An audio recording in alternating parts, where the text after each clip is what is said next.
Bom dia a todos. Mais uma vez estamos reunidos para um episódio do ciclo de seminários do Programa de Pós-Graduação em Química da UFAM. O nosso convidado de hoje é o Dr. Tiago Guimarães Costa. Ele é bacharel e licenciado em Química pela Universidade Federal de Santa Catarina e bacharel em Administração Pública pela Universidade do Estado de Santa Catarina. Fez pós-graduação em Química também na UFSC, tendo realizado um período de mobilidade acadêmica na Universidade de Lisboa, durante o seu doutorado em Química Inorgânica. No pós-doutorado, dedicou-se a estudos na área de Química de Materiais aplicada ao patrimônio cultural, visando a conservação, segurança e salvaguarda de bens culturais. É o criador e responsável pelo Laboratório de Materiais do Ateliê de Conservação e Restauração de Bens Culturais Móveis, ATCOR, pioneiro no estado de Santa Catarina, que fica sediado na Fundação Catarinense de Cultura. Nosso convidado tem atuado na análise de materiais constitutivos de bens culturais e pesquisa de novos materiais que possam ser aplicados na conservação e restauro de obras de arte. Dr. Tiago, é um prazer tê-lo conosco hoje no ciclo de seminários do PPGQ. Seja muito bem-vindo. Obrigado, professora Giovana, professor Kelson, pelo convite. É uma enorme satisfação estar apresentando um pouco do nosso trabalho que nós temos desenvolvido aí. Ontem até eu me assustei quando o rapaz do RH foi lá no laboratório resolver uns problemas burocráticos ao longo desses 11 anos, né, que a gente está ali na Fundação Catarinense de Cultura. Então, é um tempo que passa rápido, às vezes a gente não vê, mas olhando para trás, assim, a gente consegue enxergar que a gente conseguiu dar uma pequena contribuição aí para essa área tão, né, que eu vejo assim que é tão importante aí para o desenvolvimento regional, como também para a soberania nacional quando comparado com outros países, né?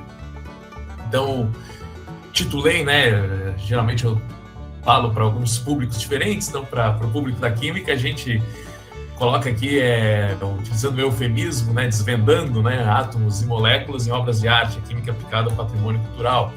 Ou seja, mostrando um pouquinho, né, da estrutura de materiais utilizados e sua transformação em bens culturais, e também a preparação de novos materiais para aplicação segura, né, em conservação e restauro do patrimônio cultural. Então, geralmente eu apresentava esse slide no final, mas daí às vezes as pessoas estavam um pouco dispersas, então que existe um estudo que até 30 minutos o pessoal fica ligado, né, na apresentação, depois começa a dispersar um pouco. Então já deixo aqui o convite para quem vier a Santa Catarina aí, entrar em contato conosco.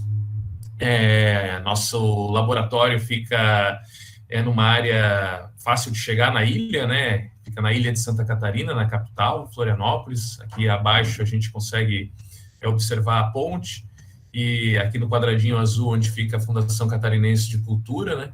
E nosso laboratório, então, é sediado aqui nessa região. Caso venham aqui e queiram conhecer um pouco mais do nosso trabalho presencial, por favor, aí, sintam-se à vontade, tá?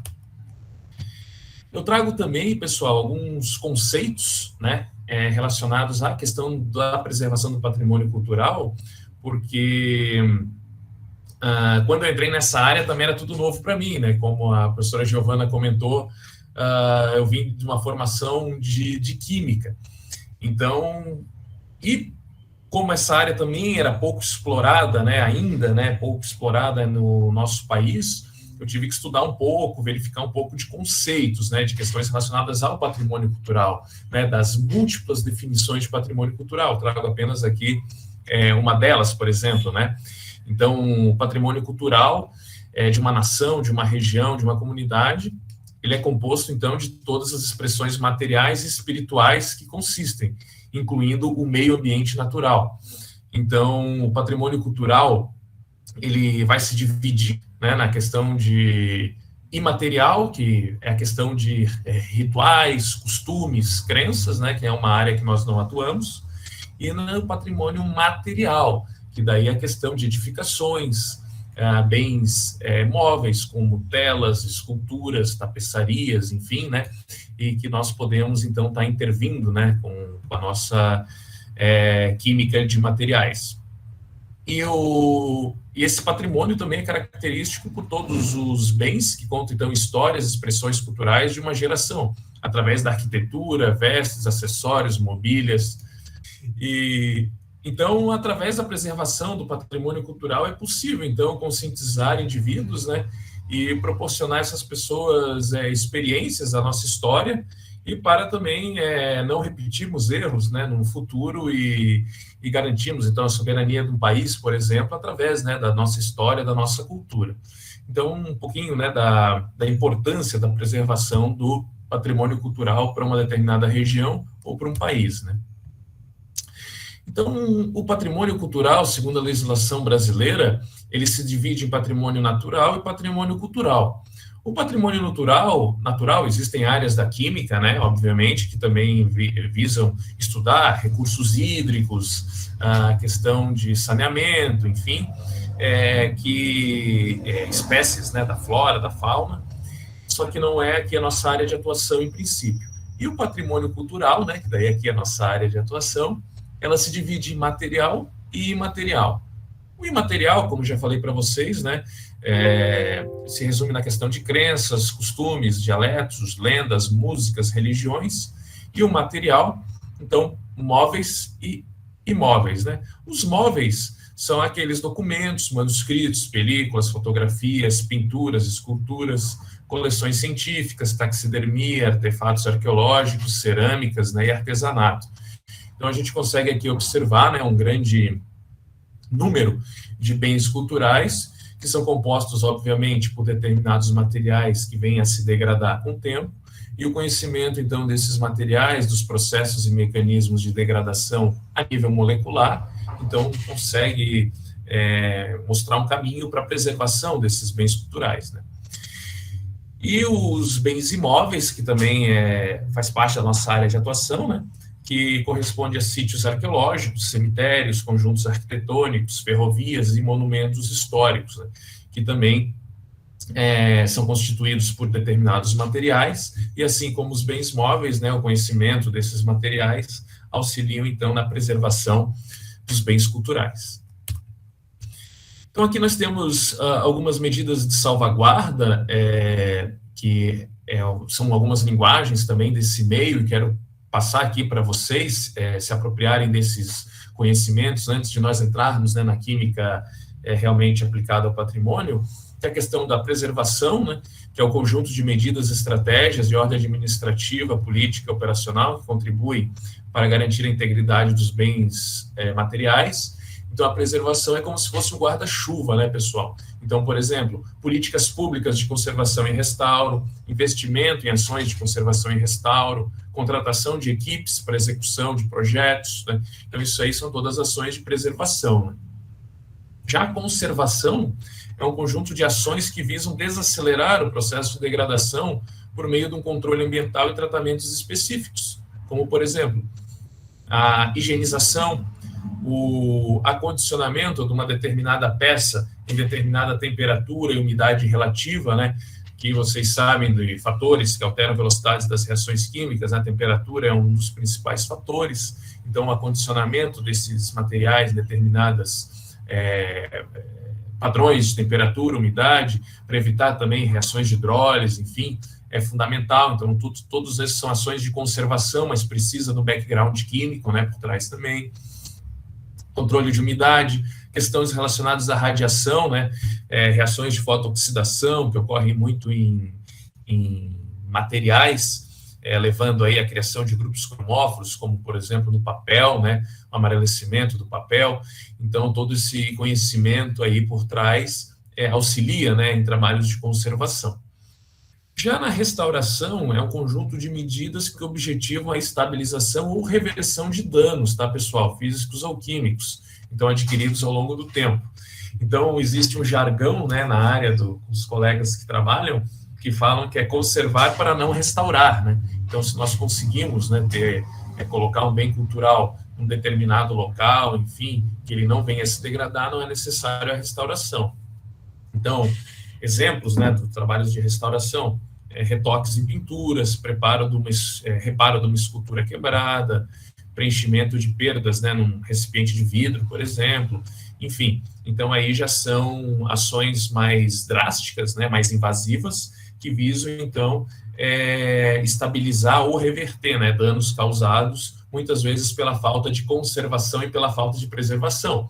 Vejam, né, vocês devem ter visto aí muitos acidentes que ocorrem com bens culturais, como, por exemplo, o incêndio no Museu Nacional, enfim, e outros acidentes que ocorrem não são muito divulgados, muitas vezes por falta de ações de preservação e conservação, né?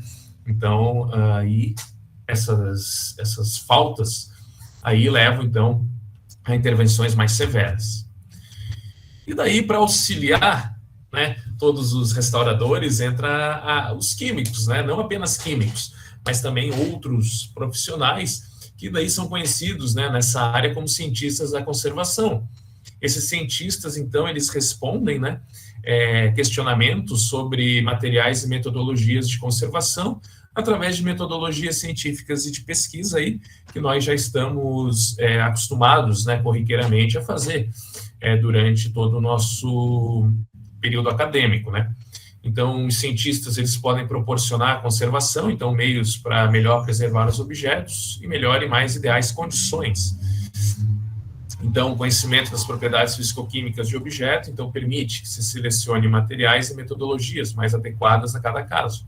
Então, observem, essas duas passagens foram tiradas do plano museológico, né, do Museu de Santa Maria de Lamas, em Portugal. Então, por exemplo, no continente europeu, que tem uma maior tradição de preservação, né, principalmente pela idade, né, daquele continente, eles já têm áreas assim muito mais aplicadas para a conservação e restauração do patrimônio cultural, né, desde a parte de ciência básica até da parte de ciência realmente mais aplicada diretamente nos bens culturais, né. E o que nós, então, agora na área de química, né, pessoal, a gente pode estar respondendo, né, para a conservação dos bens culturais, né? Isso aqui o professor João Cruz, no Encontro Luz Brasileiro de Conservação e Restauro, apresentou esse diagrama que eu achei bastante interessante. Então, ele coloca aqui questões relacionadas de que é feito o material, como foi feito, quando foi feito, onde, por quem, qual a função tinha, em que estado de conservação se encontra, como se alterou e como preservar, né? Então, existem diversos aspectos, né, envolvidos, que eu vou estar mostrando para vocês ao longo dessa apresentação, que respondem a certos questionamentos, então, realizados ou por conservadores restauradores, ou por historiadores de arte, ou por artistas visuais, né, que precisam, então, das ferramentas científicas, principalmente da área da química, para estar respondendo esses questionamentos. Só para ilustrar, tá, pessoal, é um aumento de trabalhos científicos também na área, né, entre 2003 e 2020, aqui, com a entrada patrimônio cultural, nós vemos aqui um aumento, né, de trabalhos nessa área. E se nós fizermos uma rápida pesquisa aqui, patrimônio cultural mais química, nós conseguimos ver também um aumento expressivo, né, de trabalhos aí envolvendo a química diretamente aplicada. E também muitos periódicos, principalmente na área de patrimônio, hoje já não aceitam trabalhos científicos sem a devida análise química e caracterização dos materiais. Então, aí nós vemos um nicho bastante importante, né, do pesquisador da área da química aí na conservação de bens culturais. Beleza, pessoal? Agora, entrando de fato, né, como que a química, diretamente, ela pode estar auxiliando, então, os restauradores, conservadores, historiadores da arte, enfim, geralmente com três vertentes, tá, pessoal? Processo de degradação, caracterização de materiais e preparação de novos materiais, né, pessoal? Então, o processo de degradação de bens culturais, ele é caracterizado como processos químicos, físicos e biológicos, no nosso tocante aqui, nós trabalhamos com processos químicos que são ligados diretamente a fatores, né? A fatores ambientais, ou também, como eu vou mostrar aqui num exemplo, fatores materiais, né? Com relação aos fatores ambientais, né, eu trago com destaque aqui para a temperatura, a radiação, né, o oxigênio e condições ambientais, e também aqui a questão da umidade, da água, né, que acarreta em diversas reações químicas. A caracterização dos materiais, então, se utiliza desde microanálises, né, aqueles testes que eu brinco, né, que são de suma importância, mas na época da graduação a gente achava meio chato, né, de pingar reagentes em tubos de ensaio, e daí quando eu me deparei com um laboratório sem equipamentos, e, enfim, com poucos equipamentos no começo, né, a gente viu a importância daquelas testes, né, microanalíticos aí, através de agentes indicadores para caracterização aí, de alguns materiais, né. E as caracterizações instrumentais, métodos instrumentais, desde métodos de separação, né, cromatográficos e eletroforéticos, até questões relacionadas à espectroscopia, análise termogravimétrica e também métodos de imagem, né, pessoal, como microscopia de fluorescência, fotografia, né, com fluorescência, enfim, que também eu vou mostrar alguns exemplos para vocês. E a preparação de novos materiais, né, para garantir, então, distinguibilidade, reversibilidade e mínima intervenção, ou seja, material que a gente vai usar, isso aqui muitas vezes o pessoal se confunde, vocês vão caracterizar o material para usar o mesmo material no processo de restauro. Não, né? A gente vai utilizar um material diferente que pode ser distinguível. Isso aí por quê? Porque nós não, na área da conservação e restauro, a gente não pode levar o pesquisador ou até mesmo o espectador que vai num determinado museu a um falso histórico, né? Então, não dá para colocar um material semelhante ao que o artista utilizou, muitas vezes porque a gente vai estar levando um falso histórico, onde não foi o artista que executou aquela determinada pintura, traço, enfim, e sim foi um restaurador. Então, para isso, também a compatibilidade dos materiais ela é imprescindível. Além disso, a reversibilidade também, que consiste que o material utilizado ele deve ser reversível, né? Ou seja, daqui a algum tempo, né, deve ser facilmente retirado, porque pode vir novas tecnologias, né, que nós não conhecemos, e que aquele material que nós utilizamos aí pode ter vindo a ocasionar algum problema ou já saiu de uso, né? E também a mínima intervenção, né, que nós devemos, então, apenas intervir onde é necessário intervir, né? Então, determinado material, ele não pode ocasionar, então, sensibilidade de outros materiais que a obra possui. O que não foi feito, né, nessa Eco-Homo, que todo mundo conhece, né, antes e depois da restauração. Então, para nós não chegarmos, né, nesse ponto aqui, onde não foi estudado o processo de degradação, onde não foi estudado caracterização de materiais e onde não foi estudado materiais, né, que garantam esses três pilares, para que nós não chegarmos nesse ponto, então utilizamos das ferramentas químicas aí para estar auxiliando os restauradores de bens culturais. Beleza, galera? E agora, né, com relação aos materiais, então, eu trago aqui um exemplo, né, primeiro da caracterização desses materiais, quanto maior, né, a nossa estrutura, menos sofisticado o grau analítico que a gente precisa usar. Às vezes até o olho humano, né, já consegue verificar alguns problemas aí na obra. Agora, quanto menor o tamanho das estruturas, quando nós estamos trabalhando, então, com agregados, com estruturas, né, complexas, com estruturas cristalinas ou até com estruturas moleculares isoladas, aumenta o grau de sofisticação analítico, né? Tanto para microscopia, aqui eu trago o limite de resolução de AB, né, que é diretamente proporcional ao comprimento de onda da radiação utilizada. Então, a gente precisa, né, de microscopias mais sofisticadas para visualização, então, de processos de degradação, morfologia, enfim. ou também para a parte de espectroscopia, né, onde, dependendo do que nós gostaríamos de observar, nós também precisamos, então, ter aí uma energia necessária para observação de certos fenômenos físico-químicos que ocorrem aí nas nossas amostras, para que nós possamos, então, caracterizar esses materiais, né? E eu vou, então, começar agora com alguns exemplos, tá?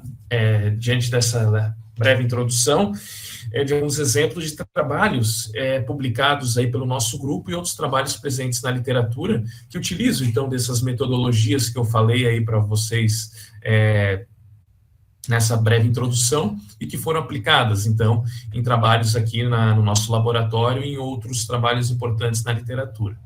Então, esse casarão aqui é um casarão luso-brasileiro, eclético, da década de 20, e que faz parte, principalmente aqui do centro histórico da nossa região, né? Aqui a nossa região, ela foi povoada, principalmente aí século XVII,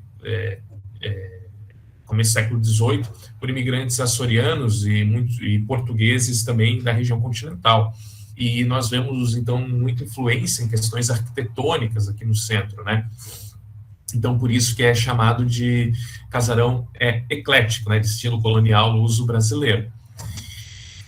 E, durante a restauração, né, desse casarão, nós vimos, então, alguns problemas. Aqui eu trago para vocês, aqui acima, onde a gente consegue observar esse bisturi aqui com a mão da restauradora. Esse problema aqui é ocasionado por eflorescência de sais, onde nós temos uma região muito próxima do litoral, e o spray marinho, que a gente chama, né, que é o carreamento de uma elevada umidade presente na atmosfera, com íons presentes no mar, como cátions, ânions, sódio, sulfato, nitrato, cálcio, potássio, enfim, e que, quando em contato, né, em dias muito úmidos, até a gente estava discutindo aqui antes da apresentação, as variações de temperatura e umidade aqui em Florianópolis, em dias muito úmidos, ele entra em contato, então, com os materiais, principalmente com edificações históricas ou qualquer outro tipo de edificação, mas o nosso foco, né, são as edificações históricas. E em dias mais secos, né, quando a umidade fica um pouco menor, então formam-se sais, né, através desses cátions e ânions, e esses sais aqui começam a cristalizar, né, pessoal? Então, a cristalização desses sais levam, né, ao aumento do volume dessas estruturas, e esse aumento do volume, então, por gravidade, começa a ocasionar esses problemas que nós estamos aqui observando, né, em paredes históricas, enfim, né. Então, foi caracterizado a presença, então, de vários elementos químicos. Aqui a gente pode ver um espectro, né, de EDS, onde a gente consegue observar a presença de sódio, enxofre, cálcio, né, titânio aqui, provavelmente por conta da pintura, cloro também, né, enfim, magnésio, e também foram feitos aqui, ó, aqui à direita, micro análises, né, para a identificação aqui de cloretos e identificação aqui de sulfatos, né. Isso aqui é interessante, porque quando a gente submeteu esse artigo, o Heffery comentou assim que, vocês já caracterizaram bem, né, não precisa colocar essas microanálises, né. E daí eu respondi, né, e sorte que o editor acatou, que daí que eu coloquei isso aqui mais a fim educacional, né, didático, para mostrar também que essas microanálises aqui, elas funcionam e funcionam de maneira aplicada, né, pelo menos aqui na área de materiais, né, em laboratório, para caracterização, né, de materiais desse tipo aqui.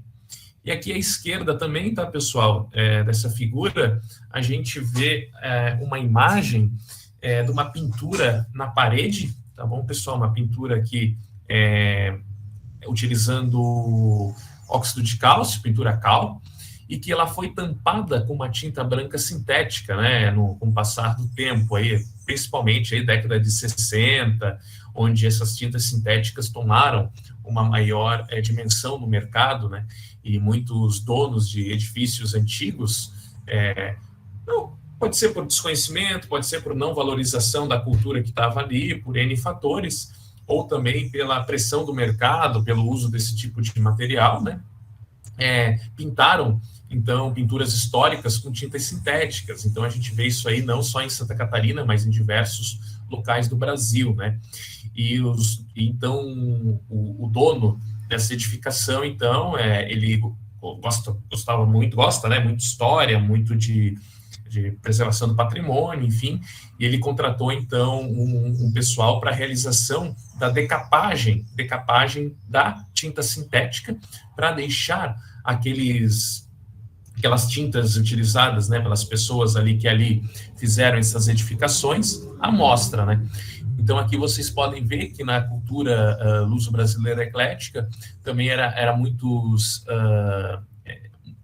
figuras decorativas eram colocadas como pinturas parietais, e também eles tentavam imitar muito a questão da madeira, né, através dessas pinturas. Então, nós acabamos, então, realizando análises de espectroscopia de infravermelho, né? E nós conseguimos, então, identificar por espectroscopia de infravermelho, aqui uma espectroscopia molecular, então, os ornatos, né? Essa pintura verde que vocês conseguem observar, existia a presença de malaquita e presença de óleo e resina. Então, foi utilizada, então, uma pintura aqui a óleo, ou alguma resina, à época, para a colocação dessas pinturas. E a pintura ocre, aqui embaixo, nós já tínhamos, então, a ausência, né, de bandas características de materiais aqui oleosos ou resinosos, que nos levam a concluir, né, a ausência desse tipo de material e a presença de óxidos de ferro e sulfato de bário. Então, essa pintura ocre, que foi reproduzida, algum ornamento de madeira, foi feita à base de cal, e os ornamentos foram feitos, então, com misturas de resinas, mostrando um pouco da tecnologia, né, que eles tinham, então, à época, para a realização dessas pinturas parietais, né? Beleza, pessoal? Aqui um artigo que eu peguei aqui da literatura, muito citado no Science and Justice, até de colegas nossos aqui brasileiros, lá da UFMG, que também podem utilizar técnicas, né, espectroscópicas aqui para análise, né, de pinturas, de falsificação em pinturas, né? Então, qual foi o caso aqui? Deixa eu contar aqui um pouquinho para vocês. Existia, então, diversas pinturas que foram, se eu não me engano, obtidas de um marchand, enfim, de uma pessoa que negociava esse tipo de obras, e atribuída a diversos artistas, como Portinari, Miró, Gomide, Matisse, enfim, com diferentes datas, né, de nascimento e morte desses artistas. Então, vejam, nós tínhamos artistas desde o começo, nascidos, né, desde o começo do século XX até o final aí do século XIX, e que também vieram a falecer, né, todos no século XX, mas muitos, né, no começo do século XX. Então, existia um determinado material, que é o famoso branco de titânio, né, o dióxido de titânio, que ele começou a ser utilizado como pigmento aí pela década de 60, né, pessoal? Em pinturas, ou também pinturas, sejam elas em tela, ou sejam elas também arquitetônicas, como o branco aqui na minha parede, atrás de mim, com certeza é dióxido de titânio. A fim de substituir, né, o óxido de zinco e o óxido de chumbo, o branco de chumbo, né, o carbonato de chumbo, por conta da sua toxicidade, né. Então, como esse material é da década de 60, eles encontraram essas pinturas feitas, né, com branco de titânio em todos esses artistas. Primeiro, todos os artistas é impossível que utilizem o mesmo material. Segundo, existe incompatibilidade de datas, né? Então, era claro que, visto isso, tratava-se de falsificações, né? Então, nós conseguimos também caracterizar materiais, né, presentes em obras de arte e estudar quando esses materiais foram introduzidos, né, para as pinturas, para a arte, enfim, e identificar possíveis falsificações ou intervenções futuras, né? Então, isso aí a química também pode estar auxiliando dessa maneira. Aqui um exemplo, né, de uma das obras que foi realizado aqui do projeto Portinari aqui, para caracterização, né, desses materiais. Daí vocês também podem perguntar, pô, mas Thiago, tem, por exemplo, essa obra aqui não tem nenhum branco, né? Geralmente os artistas utilizam o branco para dar uma tonalidade mais clara, né? Para pintura, ou seja, ele pega a bisnaga lá do amarelo e mistura com o branco, né, para dar uma tonalidade mais clara. E a partir aí da caracterização do branco, a gente consegue aí chegar a essa conclusão. Aqui, como, por exemplo, a Operação Lava Jato também, né? A PF busca ajuda externa para desvendar a origem de obras de arte da Lava Jato. Então, eles buscaram centros, né, universitários aí para parcerias, né? Para a caracterização de materiais também. Então, como eu até brinquei aqui na conversa antes da palestra, né, com os professores, que nós devemos, como Brasil, ter um laboratório central, talvez vinculado ao IFAM, que trabalhe com essas questões relacionadas aí a bens culturais, porque as demandas, né, aí no Brasil, elas só vêm crescendo com o passar dos anos, né? Então, para atender essas demandas, principalmente de obras de relevância pública, né, para questões históricas e culturais a nível Brasil, é necessário, então, a presença de um laboratório federal que trabalhe com isso. Questões relacionadas aqui, pessoal, um outro trabalho nosso aqui na Forensic Chemistry agora, com reflectografia de ultravioleta. Essa questão aqui é bem interessante, porque muitas vezes não deve ser uma primeira pré-análise antes da análise instrumental, né? Porque a reflectografia de ultravioleta, na verdade, é a excitação, né, de um determinado material aqui com a radiação ultravioleta, certo? E a fluorescência na região do visível. Então, nós conseguimos excitar no ultravioleta, né, e ter a fluorescência aqui no visível, como aqui, apenas um exemplo aqui do diagrama de Jablonski genérico, né? E essa excitação e fluorescência, para nós, é interessante, porque muitos materiais, né, pessoal, aqui eu trago só um exemplo de pigmentos para vocês, né? Muitos materiais, eles possuem propriedades de fluorescência, né? E na região do visível. Então, nós conseguimos, então, fazer uma pré-caracterização desses materiais, utilizando, então, uma fotografia na presença de radiação ultravioleta. Como eu mostro aqui para vocês, aqui nesse trabalho publicado, antes da realização da análise de materiais, nós conseguimos, então, essas obras são pertencentes ao Museu Histórico de Santa Catarina, nós conseguimos, então, identificar aqui, né, que no queixo dessa figura humana aqui, houve alguma intervenção, né? Então, com fotografia com radiação ultravioleta.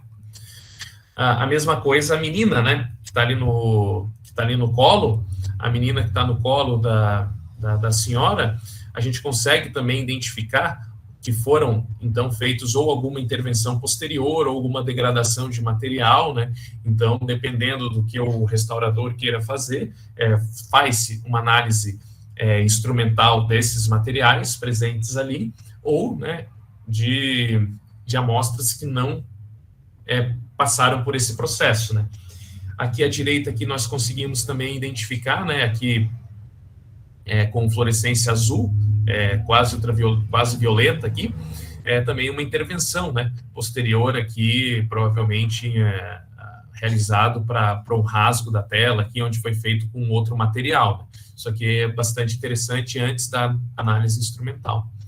Mais um exemplo também dessa obra, onde nós conseguimos observar também intervenções realizadas tanto no rosto, né, quanto aqui no ombro, né, da figura humana também. E a questão da radiografia, como eu falei lá no começo, depende do grau de sofisticação, né, que a gente quer. A gente trabalha aí com diversos comprimentos de onda, né, tanto na parte fotográfica, microscópica e espectroscópica. Então, aqui nós temos a radiografia como é normal, né, como se a gente for, quando a gente quebrou um braço quando criança lá, né, fazendo a radiografia, tem um tubo de raio-x, né, tem um filme detector e tem um objeto. Então, elementos mais pesados, né? Elementos mais pesados têm absorção do raio-x, elementos mais leves, então, como madeira, por exemplo, aqui não aparece, então, a absorção de raio-x.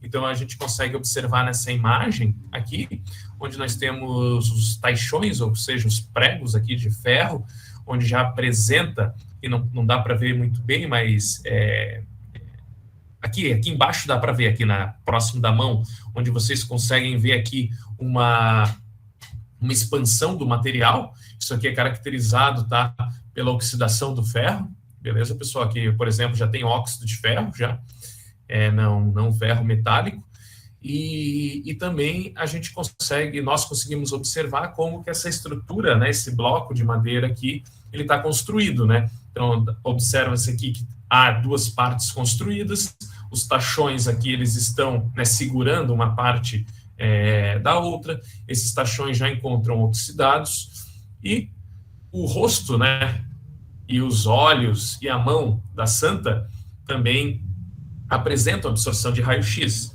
Tá? E aí, mas professor, a gente não tem metal ali? Daí é do pigmento, né, pessoal? Foi realizado, então, essa pintura com branco de chumbo, tá? Então, o chumbo, ele absorve bastante raio-x, então ele fica nessa coloração aqui que a gente está observando. Então, a radiografia também é outra ferramenta muito interessante para nós aí, para observação, né, desses materiais. E com isso em mãos, né, se for necessário fazer uma análise laboratorial, já facilita aí 99%, né, pessoal, do que a gente começar aí do zero. Aqui eu trago para vocês um outro trabalho, bastante interessante, lá do Museu da Galliera, em Paris, onde eles colocam o que os plásticos emitem, né? Então, foi feita análise aqui com headspace, né? E cromatografia gasosa, com a parte de SPME, né? E de um pente, né? Isso aqui é um pente, pessoal. Vocês conseguem ver um pente? Não consigo ver um pente aí, mas isso aqui é um pente, né? Datado de 1910, armazenado num plástico de polietileno, né? Então, historicamente, aí, né, com os avanços tecnológicos, principalmente com o Dupont, né, lá no começo do século passado, imaginou-se que os plásticos, eles eram a solução para tudo, né? E com o passar dos anos, viu-se que os plásticos tinham muitos problemas de degradação, né, pessoal? E em museus não era diferente. Então, aqui foi identificado, então, compostos organovoláteis em padrões de plásticos utilizados aí em museus. Quem trabalha nessa área, né, notem que a área de química aplicada é meio transdisciplinar na química também, né? Tem tanta parte inorgânica, a parte analítica, vou mostrar um pouquinho para vocês também a parte físico-química, cinética, né? Enfim, e todas as áreas ali, elas conversam para tentar desvendar problemas encontrados, né, em instituições aí de salvaguarda do patrimônio cultural. Bom, vamos lá. E esse artigo, quem trabalha na área, ele coloca vários polímeros que formam plásticos que são utilizados em acervos museológicos, né? Aqui um deles é só o poliestireno. E eles realizaram, então, sob condições experimentais, né? Colocaram o headspace e viram os organovoláteis que eram liberados, né, em condições experimentais.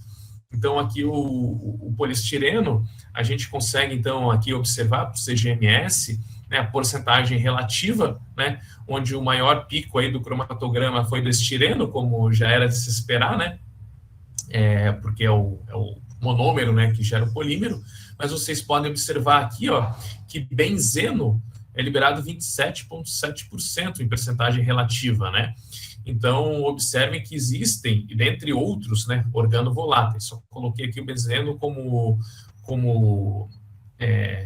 e o xilol também, né, o chileno, é o benzeno e o chileno ali, como majoritariamente liberados. Então, o que acontece? Esses organovoláteis, certo, em contato com os materiais de preservação de bens culturais, eles geram reações de degradação, né, que foi o que aconteceu aqui com esse pente datado de 1910 armazenado num plástico de polietileno. Então, houve degradação desses materiais. Então, esse artigo aqui é bastante recente, se eu não me engano, data 2019, por aí 2020, ele trouxe para nós, então, esse alerta, né, através de métodos químicos, né, alertar, então, conservadores, restauradores aí, de que esses plásticos, eles geram esses compostos organovoláteis, né, mesmo em condições musealizadas, e que deve ser evitado ter esses contatos diretos aí e sofrer também oscilações de temperatura. Aqui já um trabalho do nosso laboratório, tá, pessoal, no Journal of Molecular Structure, aqui publicado. Essa aqui é a primeira missa no Brasil, acho que muitos de vocês conhecem, né?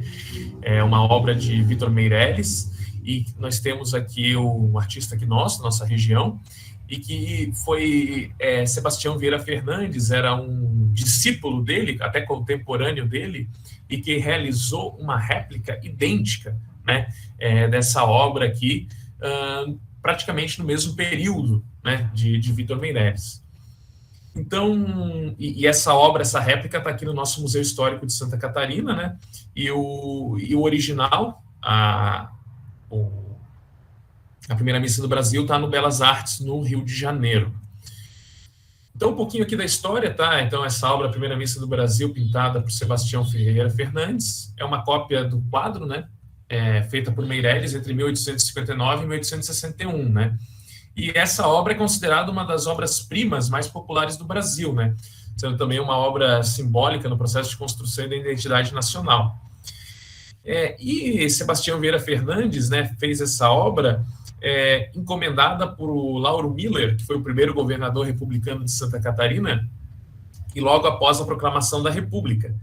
E Lauro Miller aqui, né, pelo que conta a história, era meio pão duro, não quis pagar, né, o valor que o artista merecia, e ele não entregou a obra. E quando Sebastião Vieira Fernandes faleceu, né, a obra ficou no Palácio do Governo de Santa Catarina, na época, né, hoje museu, e que está lá até hoje, né. Então, a ideia era o seguinte: essa obra aqui, colocada lado a lado, dadas as proporções, vocês conseguem ver a mesma obra. Ela é semelhante. E os historiadores perguntaram: será se o material utilizado chega a ser o mesmo, né, de Vitor Meirelles? Porque isso aqui é muito importante para a história, para a cultura, para o nosso patrimônio cultural, saber, né, isso. Então, vieram nos procurar, né? Então, acabamos realizando, então, caracterização de materiais, né, por algumas análises científicas aqui, como espectroscopia de infravermelho, microscopia eletrônica e EDS, a parte de cromatografia gasosa também, né, e alguns detalhes aqui, como autenticidade, processo de envelhecimento, estado de conservação, intervenções, metodologia de conservação, datação e correlação com a pintura de Vitor Meirelles foi possível. Por quê? A pintura de Vitor Meirelles, a questão dos materiais constitutivos, já era publicada, já era sabida, né? Então, a gente fez, então, uma relação entre esses materiais. Aqui a fotografia com fluorescência, para verificar áreas, né, de coleta de amostra onde não havia fluorescência. Aqui tem 3 áreas que há fluorescência, né, só para mostrar para vocês as técnicas. Aqui foi possível também identificar na obra, né, um corrimento que não foi caracterizado porque não era objetivo do trabalho, que foi possível apenas observar na presença de radiação ultravioleta, né, algum material aqui que gerou fluorescência na região do visível, e também outros materiais, como, por exemplo, aqui a oxidação de verniz aqui na túnica, no A16 ali, né, na túnica do padre, enfim. Então, a questão, né, das técnicas de fluorescência são muito importantes, né, antes da coleta das amostras. Então, espectroscopia de infravermelho, né, alguns resultados, então, dos azuis e dos verdes. É interessante notar que foram utilizados 2 tipos de azuis aí, para a realização dessas obras. onde nos verdes foram encontrados, então, a presença de azul da Prússia, né, utilizando possivelmente na mistura, né, com amarelo para obtenção do verde, e no azul comum, nas áreas azuis, não foram encontradas, então, a presença de azul da Prússia, nos levando a crer que foram utilizados 2 tipos de azuis diferentes. Bandas comuns de tinta óleo, né, foram encontrados em todos os espectros de infravermelho. Depois, na presença, na análise de EDS, foi identificado, então, a presença de cobalto nas áreas azuis, que posteriormente foi caracterizado como azul cobalto, então foi utilizado azul cobalto, né, e também o azul da Prússia em algumas áreas, aqui nos verdes, por exemplo, né, e também chamou a atenção a presença de bário, tá, em algumas regiões. É diferente, né, do chumbo, né, onde aqui só voltando, né, a presença elevada de chumbo foi por conta que o artista utilizou muito branco de chumbo para diluir, né, essas tintas. E na época, né, não existia o branco de titânio e o bário também não era bastante utilizado. Em algumas áreas foram encontradas bário, a gente já vai aqui elucidar a razão disso, tá? A questão da cromatografia também foi feita, né, para caracterização, então, do tipo de óleo, onde identificou-se, então, a mistura de óleo de linhaça e outros óleos secativos, né, para a realização dessa pintura. Então, principalmente pela realização do ácido palmítico com ácido esteárico, onde a gente pode caracterizar o tipo de óleo utilizado, né. E, por último, aqui a relação, né, pessoal, entre Meirelles e Fernandes, né. Então, notem que os materiais encontrados, né, por Meirelles, né, já publicados aí na literatura, e por Fernandes, né, feitas aí na nossa réplica, foram muito semelhantes, né. Então, concluiu-se, né, que Sebastião Vieira Fernandes também se inspirou nos materiais utilizados por Victor Meirelles para realização dessa pintura. E depois que a gente publicou esse trabalho, legal que também aumentou o número de visitações no museu na época, né? E muitas pessoas, né, queriam ver a obra, enfim, e isso é legal que também teve um impacto social direto do trabalho aí realizado aqui na nossa região também, e também com turistas, né, que depois aí, como foi divulgado também na mídia, enfim, para a verificação da obra. Beleza, pessoal? Que as conclusões, né, que a gente já viu aí. E os últimos 2 trabalhos nossos aí publicados, né, a questão de sensibilidade de camadas de óleo em solventes aquosos. Geralmente, restauradores utilizam testes de solubilidade, porque se tu vai fazer uma limpeza com solvente, vocês não querem tirar a tinta, né, da obra. E aqui essa aqui é a obra Sagrada Família, do final do século XIX, que foi restaurada no nosso ateliê também. E o que acontece? Aqui tem um algodão, né, com um pouquinho de tinta azul, onde os restauradores observaram que com água estava sendo retirada camadas de tinta. E eles se perguntaram, né, por que se é uma tinta óleo, né, por que acontece isso, né? Então, na literatura, e aqui é uma foto de microscopia eletrônica, tá, pessoal? Aqui mostrando, né, os grãos de pigmento presentes no algodão, né? Que a gente também fez isso aqui para caracterizar também o pigmento aqui presente, né? Que no caso era azul da Prússia. E muitos trabalhos na literatura, né, colocam que os problemas durante a restauração de tinta óleo sensível em água vêm do envelhecimento da camada de óleo, né? E não foi isso que a gente viu, né? O óleo, a realização de análise do óleo por cromatografia e espectroscopia de infravermelho mostrou que o óleo ele estava pouco hidrolisado.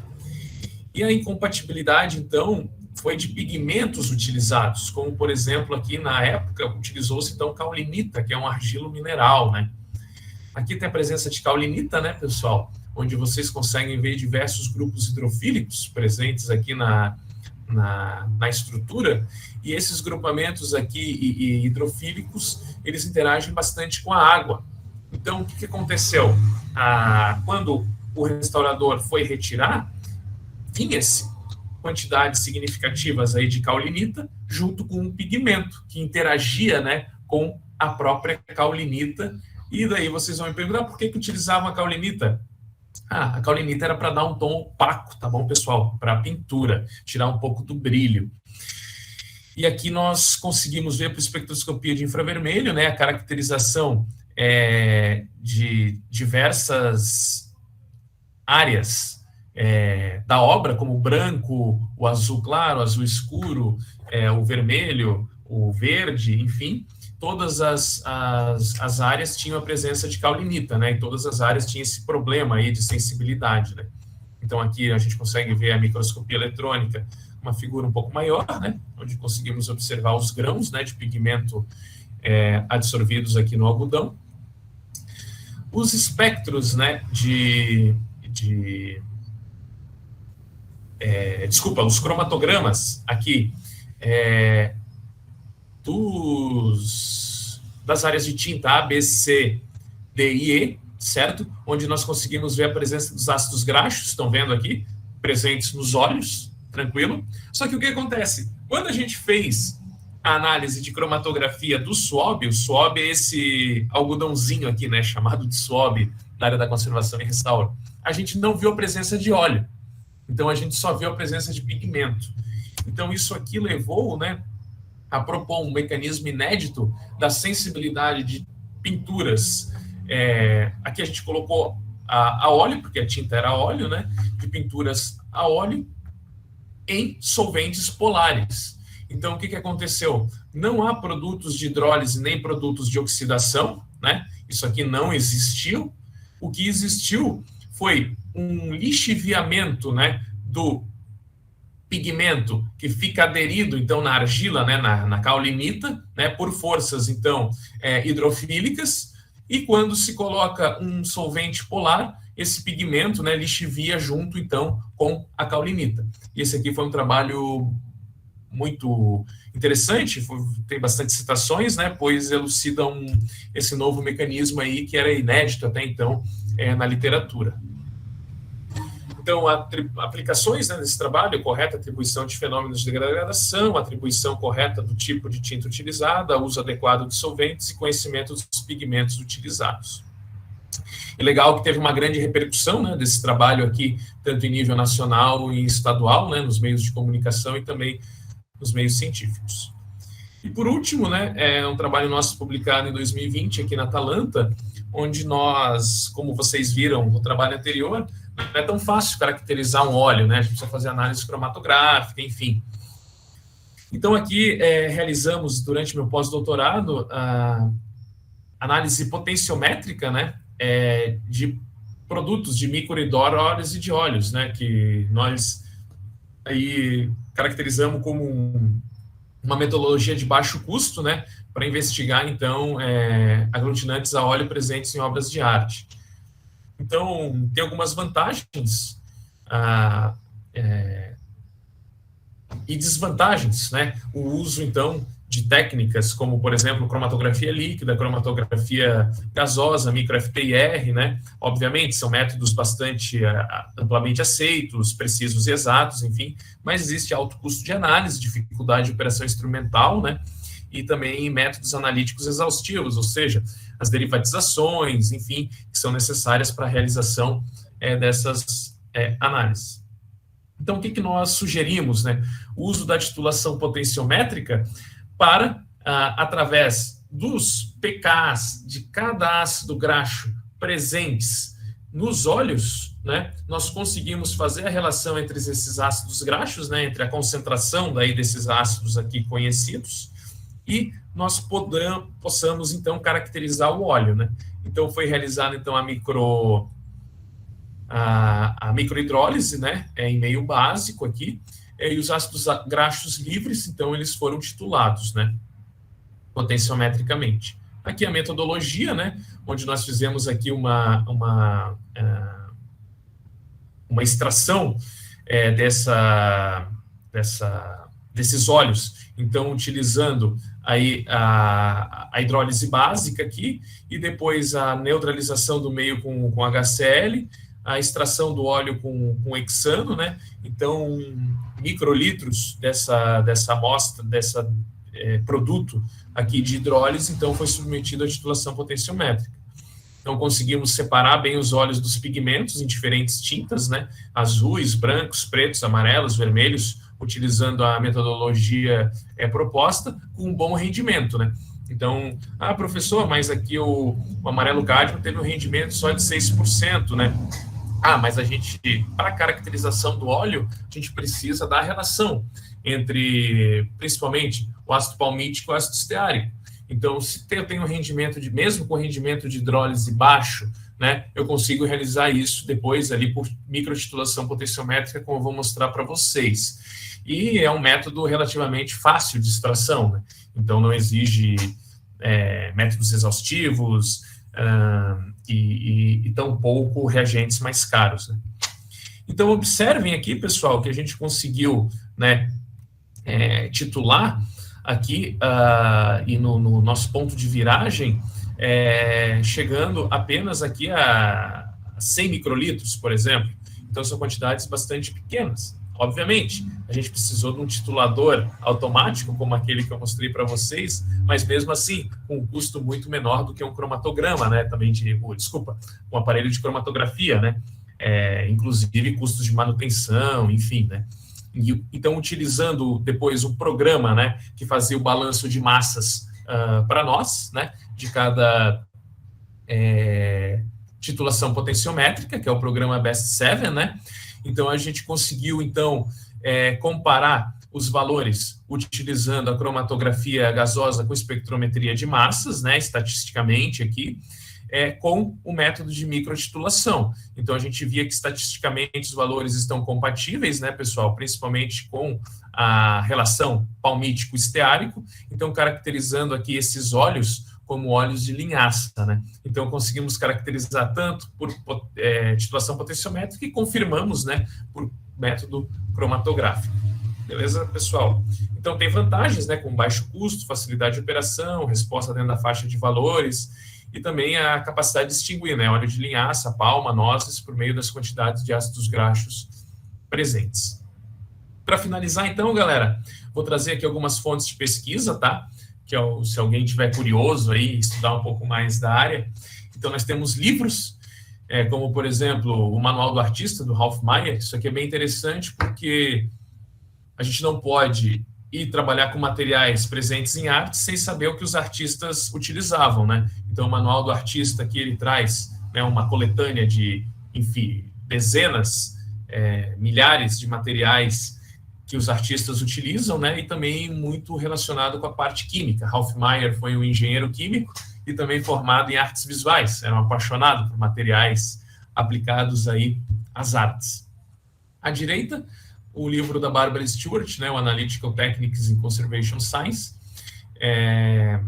Esse livro tem todos os métodos analíticos que eu citei aqui na apresentação e também aplicações diretas, né, em artigos, enfim, que é bem interessante aí para quem quer trabalhar na área. Questões relacionadas a infravermelho, né, o livro aqui lá publicado pelo Getty Institute de Los Angeles, o Infrared Spectroscopy in Conservation Science, também é bem interessante, com aplicações diretas, né, aí tanto em materiais orgânicos como inorgânicos. O único livro que a gente tem, né, do nosso colega químico lá da UFMG, o professor João Cura, Química Aplicada à Conservação e Restauro de Bens Culturais. Isso aqui é uma introdução bem legal, né, para quem quiser começar aí na área ou se aventurar na área. E a questão de tintas históricas, né, a Iniciação à Pintura, do Edson Mota. Esse livro aqui vocês conseguem em sebos, aí, bem interessante esse livro, e baratinho, são uns R$10. Uma pena ser tão baixo custo pelo potencial elevado da obra, né? Mas para nós, né, que estamos começando aí, enfim, e para quem quer começar na área, é bem interessante.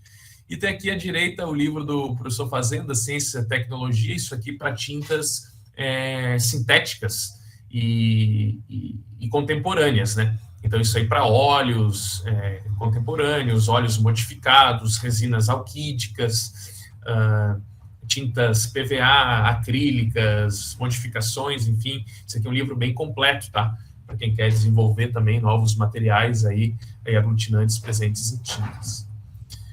E outros dois livros, um publicado pelo Caderno do IFAM, aqui para caracterização de argamassas à base de cal, tá bem interessante também, e à direita a parte arquitetônica, né, para caracterização de materiais e edificações aí históricas, que esse livro aqui do ICRON também, ambos são de Open Access, tá? Está aí na rede, né, para quem quiser fazer o download.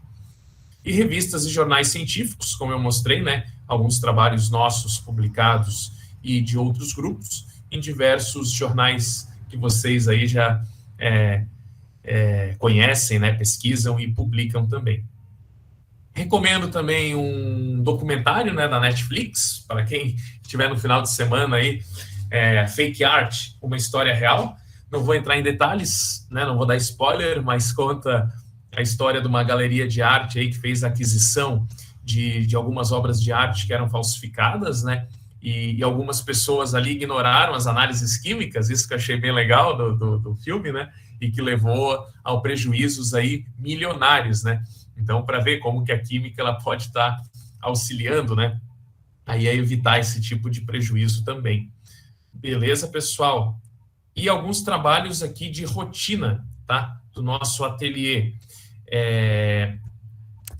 Aqui uma obra, né, que apareceu para nós aí faz uns 6 anos, era uma pintura sobre eucatex. Eucatex é um compensado de madeira, né, muito frágil, uma obra aqui do Martinho de Aro, e tivemos aqui que realizar testes de solubilidade, enfim, e no final, para fixar essa obra, teve que ser por aspersão, porque se fosse fixada com fixador à base de pincel, né, todo o pigmento descolava. Então, foi realizado, então, toda a fixação, reintegração pictórica, materiais aí produzidos no nosso laboratório, e aqui a obra já restaurada aí voltou para o museu, né? Essa aqui também bem interessante, é uma pedra do nosso Hospital de Caridade aqui, em Florianópolis, isso aqui lá do período imperial ainda, né, 1881, e que com o incêndio que ocorreu no hospital na década de 90, essa pedra veio a se quebrar, né? Então, foi feito um trabalho interdisciplinar, onde fez-se um suporte, realizou-se a confecção, então, e uso de cera, né, desmoldante, porque a gente não podia colocar a mesma pedra, né, utilizada, o mesmo mármore aqui utilizado, porque caía no problema lá do falso histórico, lembra que eu falei para vocês no começo da apresentação, né, e aqui ela restaurada, né, então a gente utilizou certos fixadores aqui, e também uma resina produzida aqui por nós também, para não levar, né, o espectador a esse falso histórico. Então, quem olhar a pedra, que é comemorativa, e vocês podem também observar, vocês vão ver aqui que aqui abaixo tem um material diferente, né, da própria material que foi utilizado aqui para a confecção dessa pedra. Então, é um material reversível, né, e que tem todas aquelas características ali que eu mostrei para vocês. Então, para finalizar, desculpa se eu passei um pouquinho aqui, foram 6, 7 minutos aqui que eu passei do combinado, mas agradecer, então, a todos aí, e também a nossa equipe, pequena equipe, né, onde nós estamos apenas hoje comigo como químico, a Karen Kremer aqui e o Marcelo, nossos conservadores restauradores, o Celso, que é nosso historiador, e o Felipe Beirão, que é nosso estagiário em Química. Também eu agradecer à Universidade Federal de Santa Catarina, que é nossa parceira aí, em diversas análises que a gente não consegue fazer em nosso laboratório, a FAPESC, que é o CNPq, pelo apoio, muitas vezes pelo apoio financeiro, de bolsas, enfim, muito importante também para nós realizarmos essas pesquisas. A nossa Fundação Catarinense de Cultura também, que é sempre a instituição, apoia muito aí o nosso trabalho, em nome do nosso presidente, Edson Lemos, e a Universidade Federal aí do Amazonas, o programa de pós-graduação em Química, pela oportunidade aí de estar apresentando um pouquinho do trabalho que a gente vem desenvolvendo aí. Muito obrigado, professora Giovana, aí pelo convite. Obrigado a todos. Legal, muito legal. Parabéns pela apresentação. Nossa, uma ótima oportunidade para aprender um pouquinho, né? A gente sabe que são poucos, não daria para conhecer todos os conceitos relativos ao patrimônio, mas foi uma introdução bem legal desses conceitos que às vezes a gente até usa na parte ambiental, né? Eu falo da minha área de atuação, como preservação, conservação, e a gente vê que aplicados ao patrimônio tem um conceito um pouquinho diferente, né? Também muito legal ver a aplicação de algumas técnicas qualitativas, né? Você falou dos ensaios lá, qualitativos, que é bem legal, e das técnicas instrumentais, né? Que a gente usa num contexto e, assim, você vê a aplicação no contexto do patrimônio, eu achei bem interessante. E, claro, também uma excelente oportunidade de conhecer um pouquinho do trabalho que você faz à frente do Laboratório de Materiais do ATCOR, da Fundação Catarina de Cultura. Então, meus parabéns pela palestra, foi excelente. E então, os alunos sintam-se à vontade para fazer questionamentos.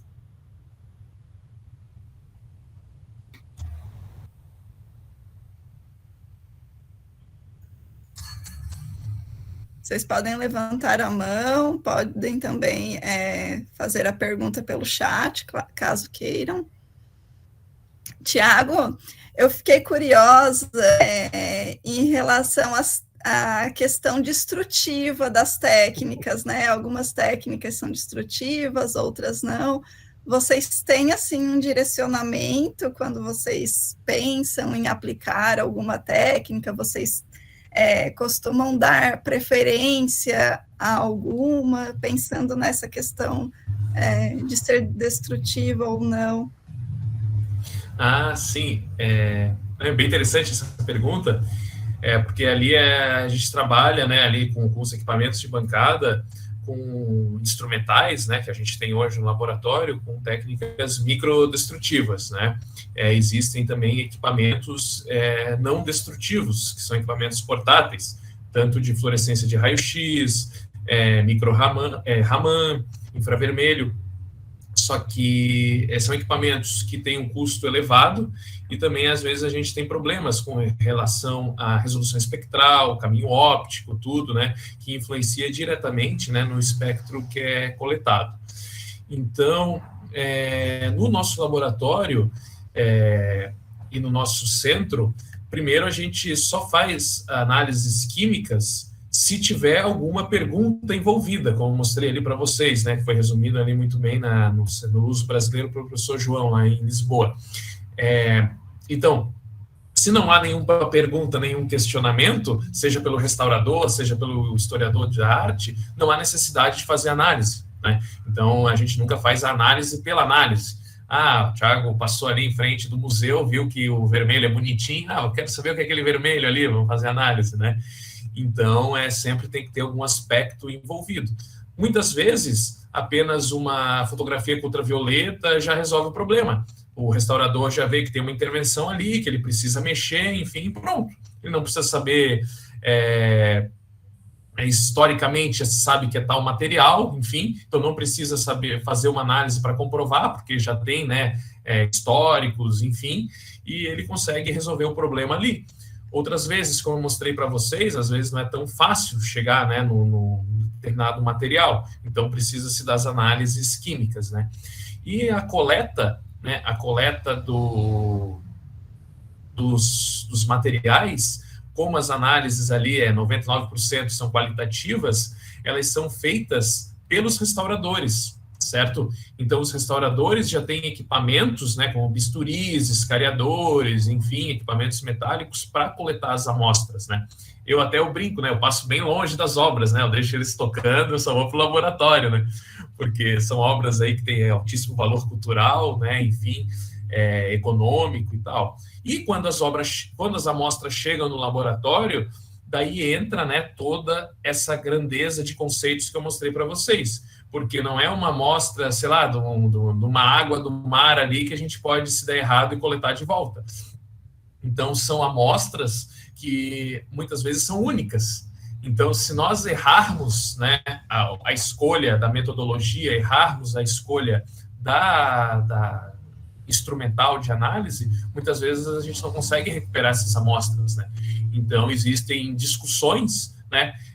Geralmente eu tento conversar com outros profissionais, né, para ver qual é a metodologia melhor para se utilizar antes de realmente executar, né, a análise propriamente dita. Então, existe todo um preparo, né, pré-análise ali para se chegar, de fato, à análise e à obtenção do resultado. Legal. A gente costuma realmente conversar com os alunos, né, que o planejamento ele é muito mais demorado do que a execução, né? E no seu caso isso é muito mais verdade, né? Para ter noção, eu tenho uma amostra de uma escultura que está lá no nosso laboratório. Claro, teve a pandemia, agora tudo isso. Está lá uns 7 meses. A gente não ainda executou a análise propriamente dita. É um microfragmento que precisa quase de um microscópio, né, para observar. E está lá paradinho, né? Então, vamos esperar falar com os profissionais, ver o pessoal da equipe, ver o que a gente vai fazer por ali para tentar responder, né, as perguntas, então, da conservadora lá, restauradora, que está fazendo a processo de intervenção, né? Uhum. Professor Kelson apareceu, gostaria de... Professor Tiago, eu confesso que eu gostei muito da palestra, a imaginação fica a mil, né? Porque quando a gente pensa em restaurar arte e a gente pensa em processos químicos, todo processo químico na nossa cabeça, como a professora João já falou, envolve um grau de destruição da amostra, né? Não tem como, a gente vai ter que submeter aos CGMS da vida, qualquer titulação a gente tem que destruir. Então fica sempre aquele medo assim se eu destruir a amostra. Mas você falou que é uma parte pequena, mas o que eu fico pensando é que vocês devem ter muita história curiosa em respeito à restauração de obras, né? Porque é um tema, quando a gente vê documentários, são as histórias mais interessantes e algumas histórias saborosas. Você mostrou aquele do Et Homo, né? Ele virou um meme mundial. E eu fico pensando, não sei se você sabe alguma coisa da história, como é que colocaram uma restauradora que não sabia sequer desenhar e pegar uma obra tão famosa e tornar aquilo algo irreconhecível, né? Não sei se você sabe alguma coisa sobre isso. Sim, o que acontece? Olha, se for para contar histórias curiosas nesses 11 anos aí, né, a gente tem bastante, né? Ali no Et Homo aconteceu semelhante a uma obra histórica nossa aqui da Igreja de Laguna, que é uma cidade próxima, uma cidade histórica também, né? Agora eu esqueci o nome do santo, é tanto santo que a gente trabalha, mas Nosso Senhor... Enfim, foi uma imagem, né? Uma escultura. E a história foi a mesma do Et Homo. São pessoas da comunidade que às vezes não têm conhecimento algum, né, de materiais, de história, de patrimônio cultural, que a obra daí ela passa por algum dano e aquela pessoa muito na boa vontade, eu vou lá arrumar. E foi isso que aconteceu com o Et Homo, né? Foi uma senhorinha que foi lá arrumar a obra, e porque tinha falta de alguns pigmentos, né, como vocês podem ver na imagem, circula aí, só botar na internet vocês conseguem ver, a falta de camada pictórica, em vez, né, de a pessoa contratar um profissional, né, existem profissionais, né, que trabalham nessa área, sérios, né, no Brasil, enfim, no mundo, a própria senhora, sem conhecimento algum, veio fazer, e fez aquilo que ela fez, né. Aqui, o que aconteceu foi o seguinte, quebrou a base da escultura e a senhorinha, né, ela falou, não, leva lá para casa que eu vou consertar. Daí a senhora viu que o douramento, existe um douramento, é uma pequena folha de ouro que se colocada em várias esculturas, né, que com o passar do tempo, às vezes ele acaba se degradando, porque a folha é muito pequena, e como o ouro é uma liga metálica, às vezes eles não colocam outros metais nobres, né, como a prata, por exemplo, acabam colocando cobre, ferro, enfim.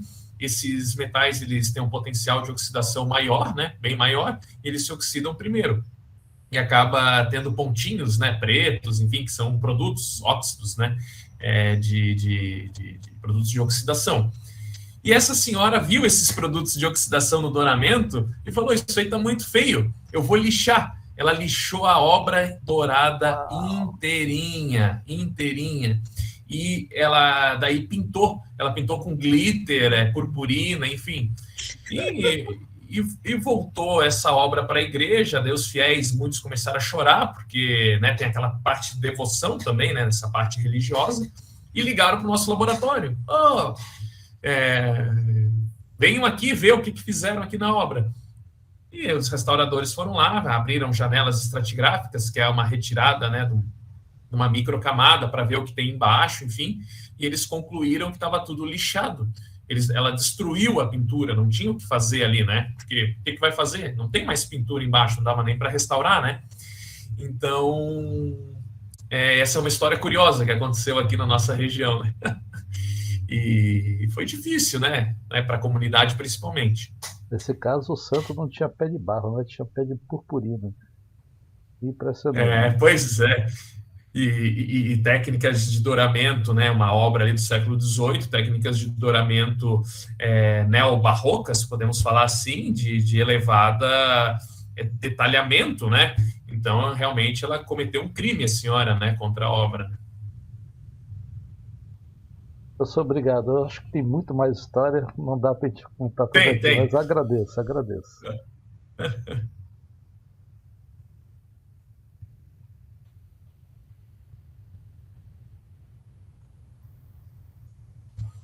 Seu microfone está desligado, Giovana. Eu acho que tem uma pergunta aí no chat. Tem uns comentários interessantes aqui no chat. O Moisés Batista de Araújo Júnior diz que me fez lembrar do Teatro Amazonas. Quando se visita, eles mencionam o espelho da verdade que foi quebrado, diferente da placa de mármore. Acho que seria interessante tentar colocar um espelho de material igual ao antigo da verdade. Priscila Duarte, no IFAM tem um laboratório e um museu de arqueologia todo equipado, mas subutilizado por falta de pesquisadores. E químico é uma das maiores demandas. Olha só. É interessante isso, porque a pesquisa no Brasil, né, eu gosto de estudar essa parte, tanto que eu fazia administração pública, ela sempre viveu altos e baixos, né? Ou épocas que nós tínhamos muitos recursos, ou épocas que nós tínhamos pouquíssimos recursos. Nunca houve uma continuidade, né? Então, essa questão de equipamentos, a gente vive hoje, porque eu peguei um pouco dessa época que tinha muitos recursos, a gente conseguiu equipar o nosso laboratório, só que hoje falta profissionais. Então, acredito que todos os estados, né, vivam essa aflição, né? E é realmente por falta de planejamento público, né, para ciência e tecnologia em âmbito nacional. Não era nem para faltar equipamentos, nem para faltar profissionais, e nem para ter muitos equipamentos e poucos profissionais, e muitos profissionais e poucos equipamentos. É para ter um equilíbrio entre profissionais e equipamentos, né? Porque senão a gente vive esses ciclos aí doidos e bipolares e perde todo mundo, né? Perde recurso, perde tanto financeiro quanto humano, perde ciência e tecnologia, perde pesquisa, perde, né, no nosso caso, o próprio patrimônio cultural, e realmente a gente não consegue ver uma continuidade dos trabalhos, né? E, inclusive, os equipamentos subutilizados, muitas vezes, quando vem um período, né, de retorno, onde você tem uma mão de obra especializada e mais para trabalhar, os equipamentos já não funcionam mais, estão com problemas, então, assim, realmente a questão de desperdício financeiro, né? Claro. Tenho uma pergunta aqui, Dobles Júnior, professor Tiago, as técnicas de refletografia de UV fluorescência ou demais técnicas de fluorescência são sempre importantes para uma pré-análise, juntamente com ensaios de indicadores em laboratório? Sim, as técnicas de imagem, né, elas são bastante importantes, porque, por exemplo, como eu mostrei para ali, tem vários materiais, né, que eles excitam, né, eletronicamente no ultravioleta, e o decaimento de fluorescência deles ocorre na região do visível. Então, pelas cores, né, no espectro visível observadas, a gente consegue, então, ter uma ideia, né, de que materiais nós estamos, então, trabalhando.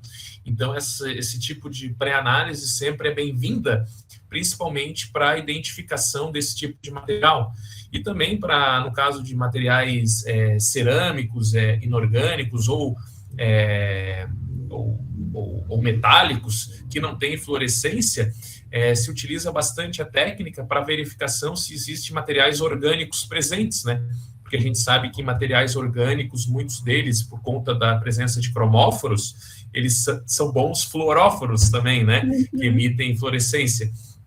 Então, essa técnica aí evita, né, coletar amostras em locais que os restauradores ou as perguntas a serem respondidas não é necessário coletar naquela região, né? E também para identificação de micromateriais presentes em superfícies não fluorescentes também, né?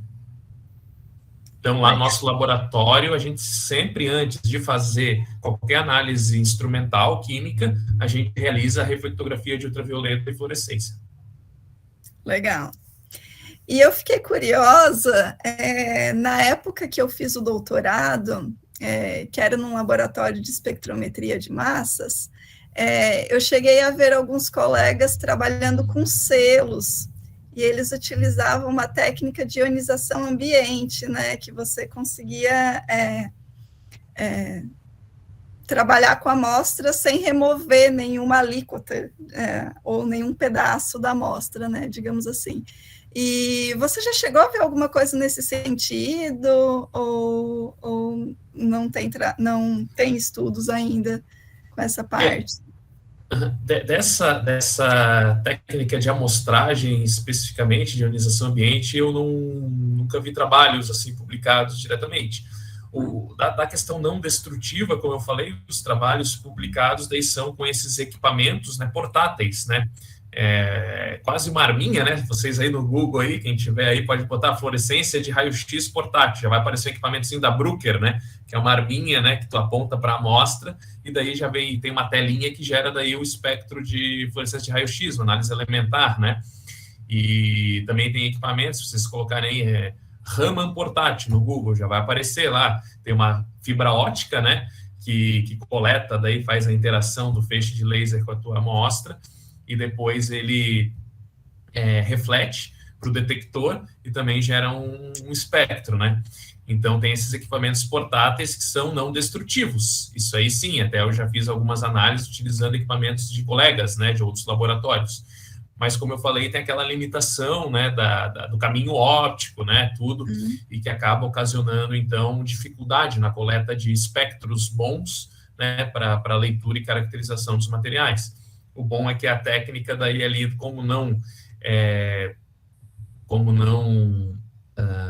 exige, né, retirada de amostra, se o espectro não estiver muito bom, enfim, pode-se ver a possibilidade de realizar, né, retirada de outros espectros em outras áreas, né, de uma obra de arte, por exemplo. Uhum. E essas técnicas, não os portáteis, né, as técnicas realmente que oferecem uma resolução maior, vocês têm no laboratório ou vocês trabalham em colaboração com a universidade? Então, lá no nosso laboratório a gente tem apenas um microscópio eletrônico de varredura com microanálise por raio-x, né, que é o 100 EDS, o MEV, né, EDS, que a gente faz tanto a parte de morfologia quanto a parte de análise elementar, um equipamento portátil, né, portátil do ponto de vista comparado com outros microscópios eletrônicos, né, que esse nosso não precisa de refrigeração, enfim, e já dá conta do recado. E temos também um espectrômetro de infravermelho clássico, né, com ATR também, né, a gente utiliza bastante o cristal de ATR aí para injeção direta de amostra, sem precisar fazer pastilhamento, né, por KBR. E, obviamente, tudo depende do que nós queremos ver, né? se nós queremos ver transformações a nível atômico, por exemplo, e em vizinhança atômica, podemos utilizar até o síncrotron, né? O síncrotron, técnicas de absorção de raio-x, por exemplo, para verificação, então, de ambiente químico, degradação, enfim. Então, existem aí N possibilidades, né? E sorte nossa que foi inaugurado o Sirius, né, recentemente, e também eles sempre estão de portas abertas aí para novas parcerias e novos projetos aí, principalmente na área de patrimônio cultural também. Legal, e você tem bastante atuação não só na área, né, da fundação, mas também na pesquisa, né? E tem envolvimento de alunos de iniciação científica, da pós-graduação, por exemplo, da UFSC, no seu laboratório? Ah, sim. Então, ali no nosso laboratório, a gente é bastante procurado. Até esse estagiário que está conosco, ele é do IFSC, né, ele é técnico em Química. A gente é bastante procurado para alunos de iniciação científica para a realização de trabalhos de conclusão de curso lá no nosso laboratório.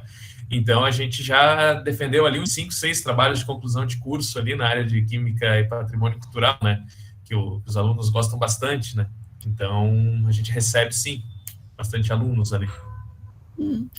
E retomando um pouquinho a que você colocou no início, né, até restaurado entre aspas, né, em alguns momentos da apresentação você retornou ao assunto, como é a formação do pessoal que trabalha com patrimônio cultural material no Brasil? Isso que você tem no ATECOR, a gente vê nos outros estados? Como que está o panorama nacional nesse sentido? Você falou, né, da necessidade, da importância de criar um laboratório federal para auxiliar nessas demandas, e como isso está hoje nos estados? Hoje, então, é um trabalho transdisciplinar que envolve tanto o profissional da química, da conservação, restauração, né, e outros profissionais. Com relação à conservação e restauração, existem cursos, né, principalmente em Minas Gerais, né, que é um dos berços aí da área da conservação, restauro e também das ciências aplicadas, né, onde lá eles atuam muito fortemente. E também na Universidade Federal de Pelotas, né, aqui no sul, né, isso no eixo sul-sudeste, né, com curso de conservação e restauração, e na UFRJ também.